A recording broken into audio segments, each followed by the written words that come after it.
개신경으로 신앙 고백하심으로 8월 6일 수요일 아침 예배를 하나님께 드립니다. 나는 전능하신 아버지 하나님, 천지의 창조주를 믿습니다. 나는 그의 유일하신 아들, 우리 주 예수 그리스도를 믿습니다. 그는 성령으로 잉태되어 동정녀 마리아에게서 나시고 본디오 빌라도에게 고난을 받아 십자가에 못 박혀 죽으시고 장사된 지 사흘 만에 죽은 자 가운데서 다시 살아나셨으며 하늘에 오르시어 전능하신 아버지 하나님 우편에 앉아 계시다가 거기로부터 살아있는 자와 죽은 자를 심판하러 오십니다. 나는 성령을 믿으며 거룩한 공교회와 성도의 교제와 죄를 용서받는 것과 몸의 부활과 영생을 믿습니다. 아멘.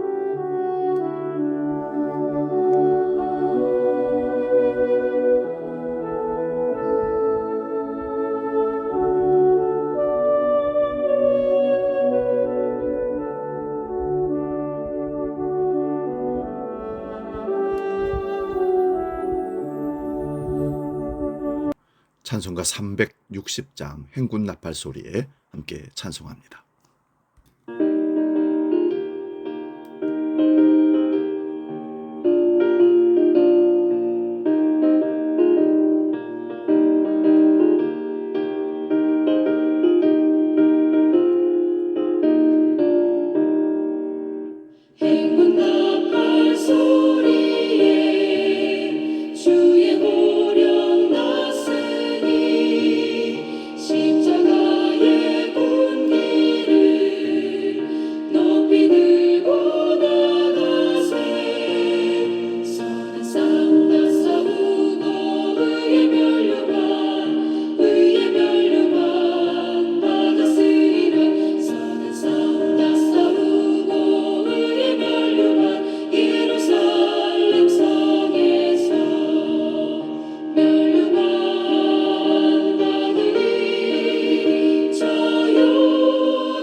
오늘 우리에게 주신 하나님 말씀은 신약성경 요한복음 6장 16절에서 21절까지 말씀입니다.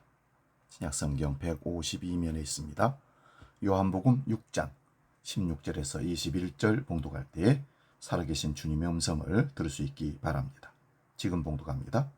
저물매 제자들이 바다에 내려가서 배를 타고 바다를 건너 가버나움으로 가는데 이미 어두웠고 예수는 아직 그들에게 오시지 아니하셨더니 큰 바람이 불어 파도가 일어나더라.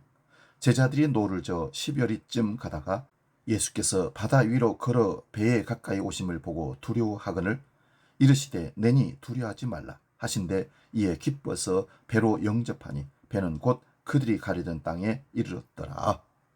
아멘. 봉독한 말씀으로 마지막 절에 있는 말씀, 가리던 땅으로 가고 있나요? 이런 질문으로 말씀을 시작합니다. 가려던 땅으로 가고 있나요? 여러분은 지금 목적지, 주님이 제시하시고 하나님이 기뻐하는 그 땅으로 가고 있습니까? 아니면 여러 가지 환난과 고난이 앞에 태산처럼 버티고 있어서 고민하고 갈등하며 돌아가고 계십니까? 오병이어의 기적 후에 예수님을 임금 삼으려는 큰 무리와 제자들을 뒤로 하고 예수님은 혼자 산으로 떠나가셨습니다. 그리고 날이 저물어 저녁이 되었는데 제자들은 배를 타고 바다 건너 가버나움으로 가고 있었습니다. 아직 예수님이 오시지 않았고 날은 이미 어두워졌으며 큰 바람이 불어 파도가 일어났습니다. 제자들이 노를 저어 10여리쯤 가는데 예수께서 바다 위로 걸어오시는 것을 보고 제자들은 유령인가 하여 두려워했다는 것입니다. 그때 주님께서 내니 두려워 말라 이르시고 제자들은 예수님을 기쁘게 영접하고 그들이 가려는 땅에 이르렀다고 합니다. 우리의 인생에서 저물고 어둡고 큰 바람이 불어 파도가 일어날 때가 더러 있습니다. 이런 상황을 맞을 때 사람들은 보통 두 가지 반응을 보입니다. 염려와 절망으로 넘어져 삶을 포기하거나 헤쳐나올 방법을 간구하기 위해서 인맥과 지식을 총동원하기도 합니다. 그렇다고 인생의 어두움과 두려움이 없어지는 것은 아닙니다. 이 어두움과 두려움은 빛 대신 주님이 없는 한 결코 물러가지 않을 것이기 때문입니다. 빛 대신 예수님 안으로 들어갈 때 예수님의 빛이 우리의 어둠을 삼키게 되고 그 빛이 평안함을 주심으로 두려움을 쫓아내게 되는 것입니다. 이 어두움은 죄악뿐만 아니라 죄악의 결과 빚어진 탐욕으로 말미암은 온갖 고난과 절망의 위기를 포함하는 어둠이고 두려움입니다. 어둠과 두려움 속에 방황하고 두려워하던 자가 빛 대신 예수님과 함께함으로 하나님의 자녀가 되는 권세를 얻어 하나님 나라를 기쁨으로 누리며 소망의 땅에 결국 이르게 되는 것입니다. 그러나 이런 기쁨과 소망에도 불구하고 눈앞에 불어닥친 파도와 어두움을 외면하기 힘든 것도 사실입니다. 그래서 오늘 하루 지금 이 순간은 은혜가 필요합니다. 나는 아무것도 할 수 없으므로 빛이시여 생명이신 전능자 우리 인생의 주인이시고 인도자 되시는 주님께 우리 인생을 내어 맡길 수 있길 바랍니다. 우리는 신앙생활의 출발점을 주님에 대한 기대로 시작합니다. 병든 자는 회복을, 가난한 자는 부함을, 눌린 자는 자유라는 소원을 안고 살아갑니다. 예수님이 나를 따르라고 부르셨을 때의 제자들은 자신의 생업과 가족을 뒤로 하고 주님을 따랐다고 기록합니다. 주님의 부르심에 제자들이 망설임 없이 따랐던 것은 자신들을 불러주신 주님의 권위에 순복함이었습니다. 그러나 제자들도 여느 사람들처럼 자신들 가슴 속에 큰 꿈과 기대 하나씩은 간직하고 출발하지 않았을까요? 어느 날 주님은 빈들에서 모인 군중들의 식사에 대해 빌립에게 물으셨습니다. 빌립은 허기를 면할 정도의 적은 양을 계산한 예산서를 주님께 제출했습니다. 그러나 예수님은 5천 명의 배불리 먹고도 12강주가 남는 기적을 그들 앞에서 보여주시며 자신이 인간의 계산을 훨씬 뛰어넘는 하나님이란 사실을 가르치셨습니다. 이러한 교육의 현장에서 오병이어의 기적을 경험한 제자들은 주님을 따르고 있는 자신들의 선택에 스스로 만족해하면서 기뻐했을 것입니다. 아는 지인 중에 아주 가난한 사람이 있었습니다. 형편이 어려워서 새 TV를 구입하지 못해 고장이 잦은 TV를 그대로 사용하고 있었습니다. 어느 날 그는 자신이 속한 공동체 행사에서 뜻밖의 행운을 얻었습니다. 행사 순서지에 적힌 경품 번호가 당첨된 것입니다. 그것도 마침 필요했던 TV였습니다. 이후 그는 만나는 사람들에게 하나님은 나의 형편을 아시고 필요를 정확히 채워주신 살아계신 하나님이라고 말하곤 했습니다. 이렇듯 하나님은 우리의 형편을 아시고 우리를 채워주시는 분이십니다. 하지만 그의 궁핍함이 하나님의 채워주심으로 이루어졌다고 말할 수 있는 것을 믿는다 할지라도 신앙의 여정이 우리의 기대대로만 될까요? 오병이의 기적 후에 예수님은 산으로 들어가셨습니다. 날이 저물자 제자들은 바다로 내려가 배를 타고 가버나움으로 향해서 가고 있었습니다. 이미 어두워진 때였고 큰 바람이 불어 파도가 거세게 일어났습니다. 조금 전 경험한 오병이의 기쁨이 채 가시기도 전에 제자들은 큰 풍랑을 만나게 된 것이죠. 예수님의 부르심을 받은 제자들이라고 해서 풍랑을 피할 수는 없었습니다. 항해에 닥친 풍랑은 다양한 두려움을 동반합니다. 거센 환경에 대한 두려움, 전문 어부임에도 불구하고 무력감에 느끼는 두려움, 방향을 잃고 앞으로 나아갈 수 없는 상황에서 오는 두려움, 주님이 선명히 보이지 않고 유령처럼 느껴지는 두려움까지 제자들은 사방에서 몰려오는 불안에 직면했습니다. 바로 그때 주님이 찾아오셨습니다. 어둠 속에서 방향을 잃고 있던 제자들에게 주님은 큰 바람을 가르며 두려움의 파도를 밟고 그들에게 오셨습니다. 주님은 찾아오셔서 말씀하십니다. 내니 두려워하지 말라. 주님의 음성을 들은 제자들은 그분을 기쁨으로 자신들의 배에 영접했다고 오늘 본문 21절에 말씀합니다. 그리고 주님을 모신 그 배는 마침내 가려던 목적지에 도착하게 됩니다. 이렇듯 주님은 언제나 두려움 속에 있는 자기 백성에게 환경을 뚫고 문제를 딛고 찾아오시는 분이십니다. 주님이 함께 하실 때 내 인생의 방향이 정해지고 목적지에 더 빨리 이룰 수 있습니다. 우리가 인생의 주인일 때는 제자리 걸음이지만 주님을 선장으로 모실 때, 우리 인생의 주인으로 모실 때 주님은 우리를 안전하게 목적지로 인도하는 분인 것을 믿으시기 바랍니다. 주님을 인생의 주인으로 모실 때 주님은 우리를 세상을 이기는 존재로 세워주실 줄로 믿습니다. 복음 찬양 담대하라 찬양하고 주기도로 마치겠습니다.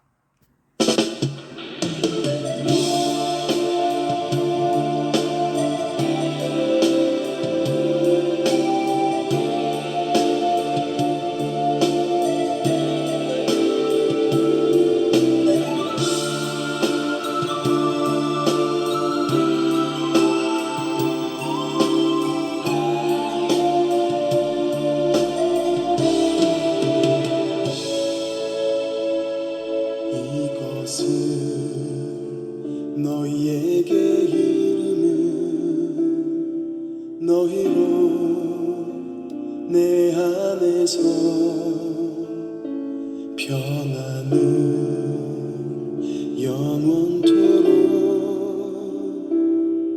누리게 하려 함이라.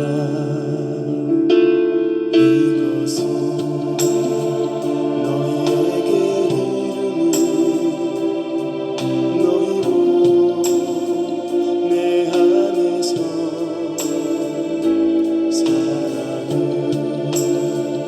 영원토록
하늘에 계신 우리 아버지, 아버지의 이름을 거룩하게 하시며 아버지의 나라가 오게 하시며 아버지의 뜻이 하늘에서와 같이 땅에서도 이루어지게 하소서. 오늘 우리에게 일용할 양식을 주시고 우리가 우리에게 잘못한 사람을 용서하여 준 것 같이 우리 죄를 용서하여 주시고 우리를 시험에 빠지지 않게 하시고 악에서 구하소서. 나라와 권능과 영광이 영원히 아버지의 것입니다. 아멘.